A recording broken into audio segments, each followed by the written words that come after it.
Hi, I'm Mary Brody, and I'm the author of Revenue or Relationships Win Both.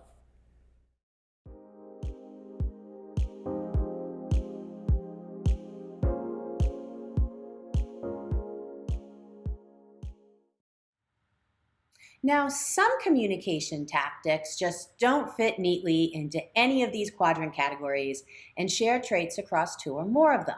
And some examples that we'll discuss today lie on the axes of the quadrants and span both, like social media and webinars, while one spans all four categories in the middle, product reviews. Hybrid communication methods like these provide the flexibility to achieve multiple communication goals simultaneously and access the best of those multiple worlds easily, including measurements of success. So let's look at some examples, starting with social media. Now, social media is nothing more than typed rather than spoken conversation. Photos can replace word-based conversation elements. It originates on a digital platform, allowing posting and responding to be automated.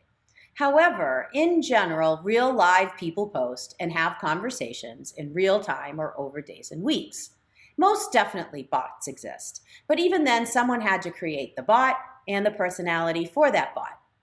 This automated and in-person combination is why social media has the benefits of both automated and in-person conversations. People can view social media conversations at their leisure and participate, or not, as needed.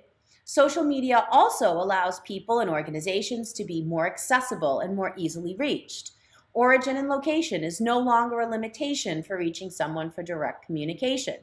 Where else but on social media can a world leader or a CEO easily communicate with your neighbor down the street? It's that powerful to facilitate conversations with anyone, anywhere. Now, webinars or webcasts could be viewed at the user's own time or broadcast live and recorded. The audience could be invited to ask questions real time, before the seminar, or just not at all.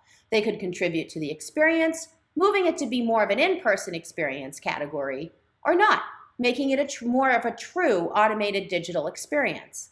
Depending on the interaction, it spans the range across both quadrants, making it truly a little bit of each.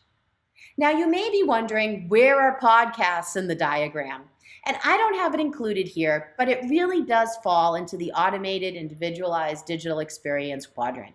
You can listen to a podcast, but you can't participate in creating the conversation in it. It's defined for you.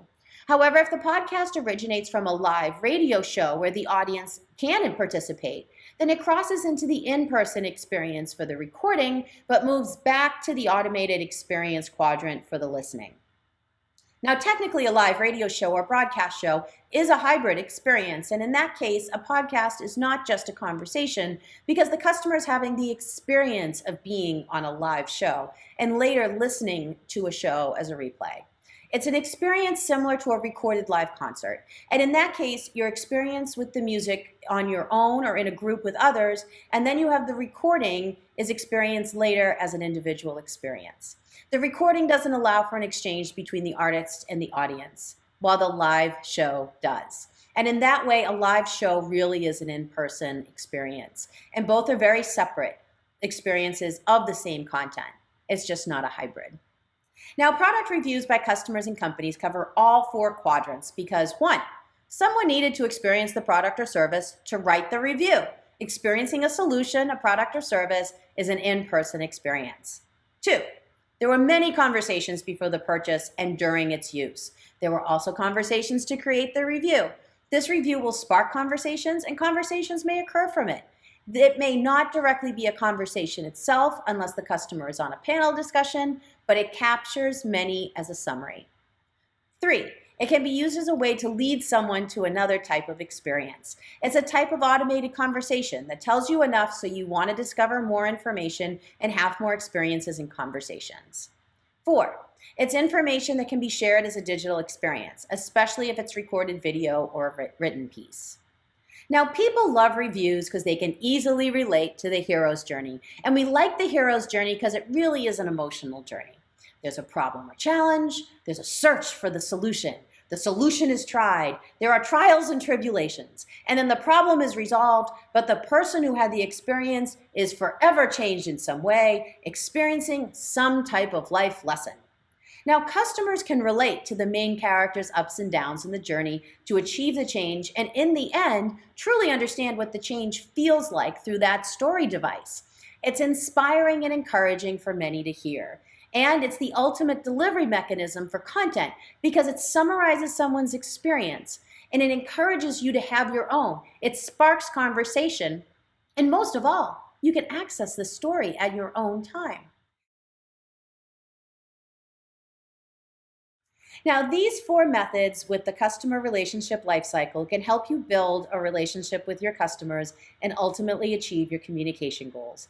And understanding the goals of these types of tactics can help you better engage with customers. Knowing the possibility that hybrids exist with this quadrant system can allow for greater brainstorming and creativity to develop new communication approaches. You may need to include both an automated experience that's intended for single-person use and an interaction with an in-person conversation. And that's fine. You can mix and match and develop new ideas and combinations to discover the right tactic to achieve your goals. We sometimes don't like to consider it, but structure really does give us the room to create.